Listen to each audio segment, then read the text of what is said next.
At the end of the day, the democracy we have now seems to be so going.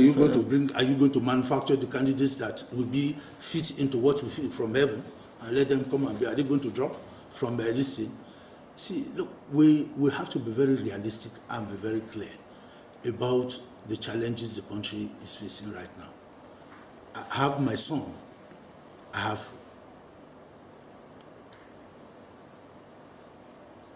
my children who have finished their NYSC 4-5 generations past.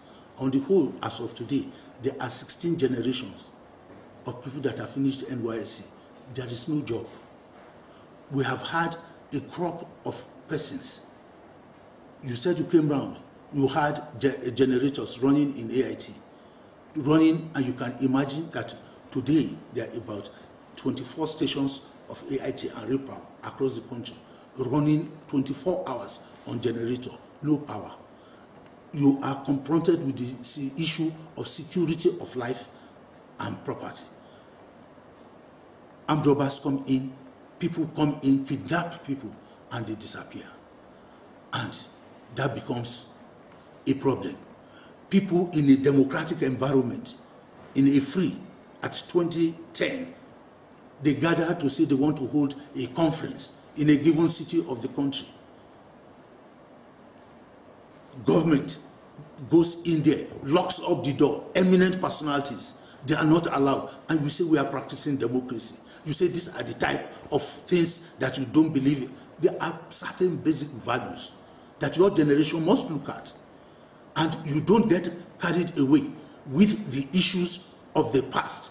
What you want to be, if I have personal grudges against you, I don't allow my personal sentiments and my personal grudges to becloud the good for the country, where the country should be.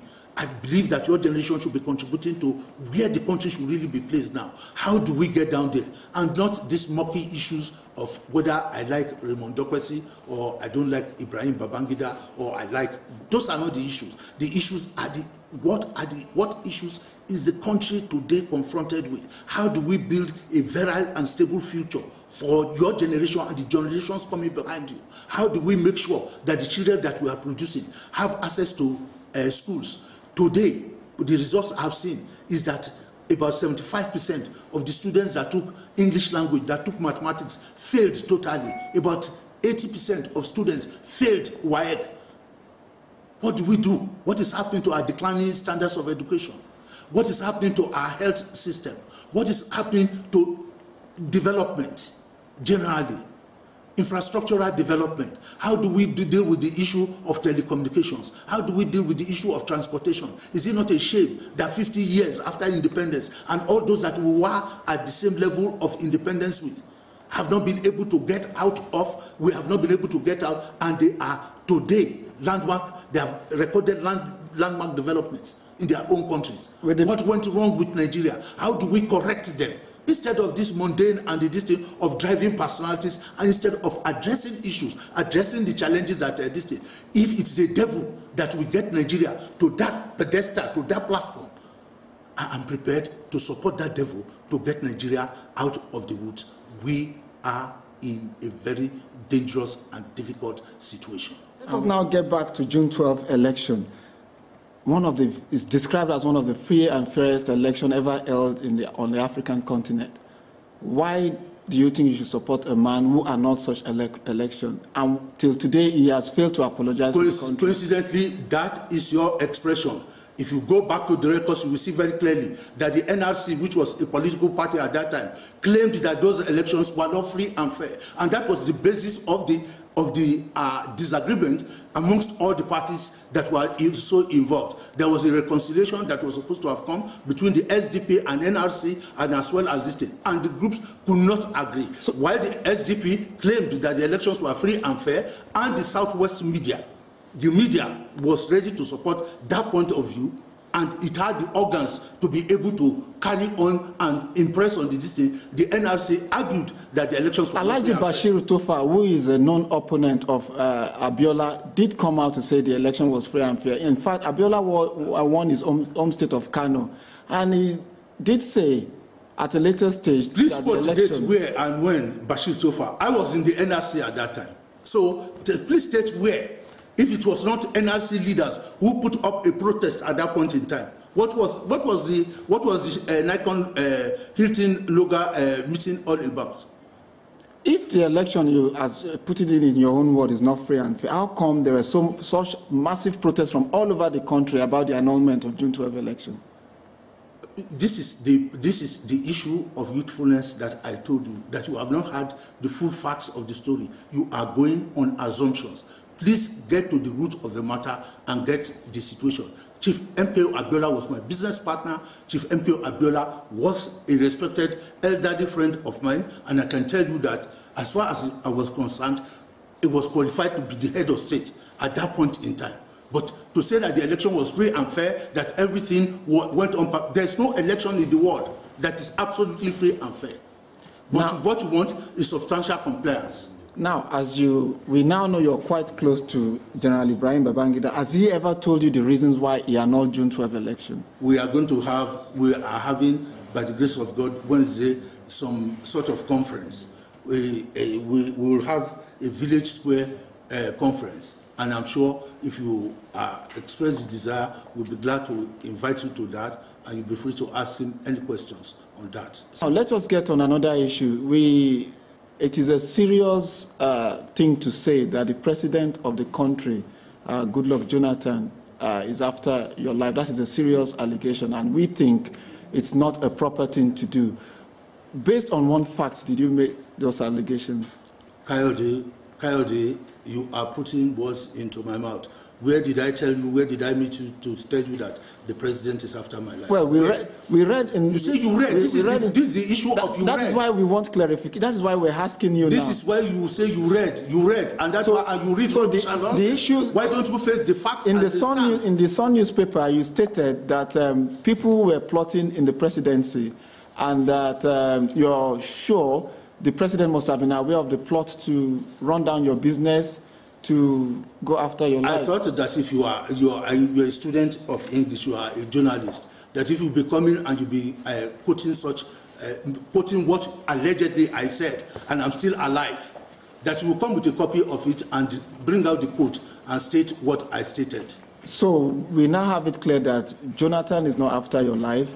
There are no plots to destabilize your business by the presidency. Your own comments, your own views. Kayode. So can we now, Chief, can we have your views on the Jonathan presidency? Since you took up the appointment to run Babangida's campaign, has there been any threat to your life, any threat to your business, any threat to your security? Kayode, I have reported the situation that is available to the Inspector General of Police and to the security agencies as they stand. And the security agencies have the full facts of what has happened. If you want to be able to find out, go to the Inspector General of Police or DGSSS or any of the security agencies.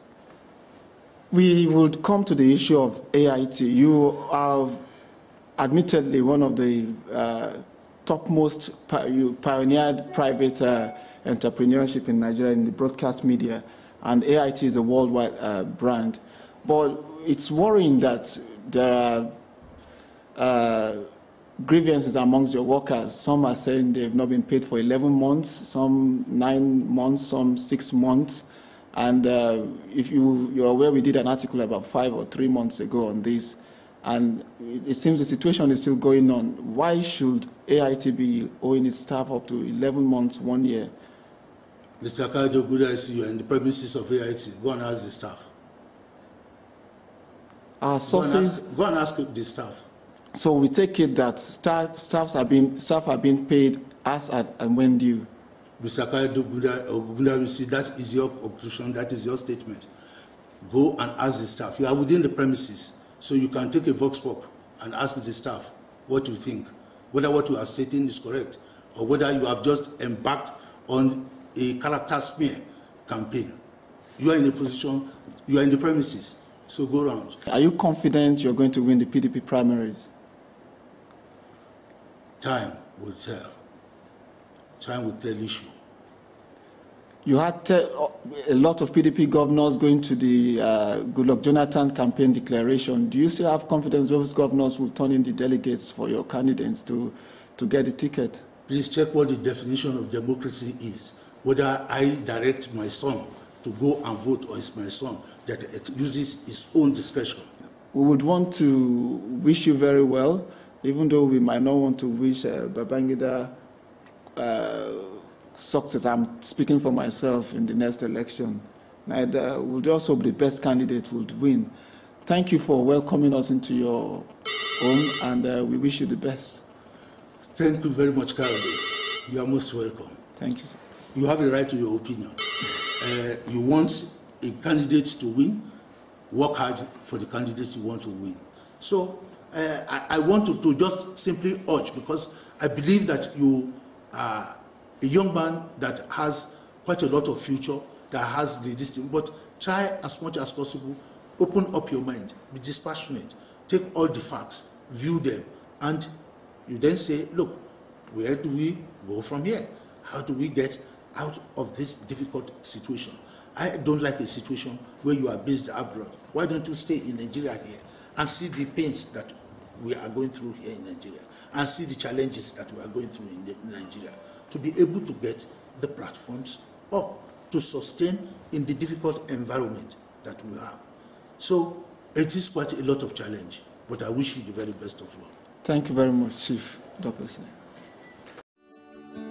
Welcome to Forestville Luxury Hotel. At Forestville Luxury Hotel, we offer excellent service. Our rooms have all the necessary facilities to make your stay comfortable and memorable. You will also have access to internet service, breakfast, 24-hour power supply, full air condition, free international calls, free tire pumping service, and free car battery charge. So what are you waiting for? Quickly visit Forestville Luxury Hotel. We are located at #1 Adeline Bamishile off Raji Rasaki Road, First Estate, Amuwo, Odofin Festac, Lagos. For more information or reservation, please call us on 08075787135 or 08099900601. You can also take advantage of our online ongoing promo at www.forestvillehotel.com to make your reservation and payment for your favorite room, which attracts a discount rate. Please note, rooms are reserved based on first come, first serve. Forestville Luxury Hotel. Experience the home of comfort. They come.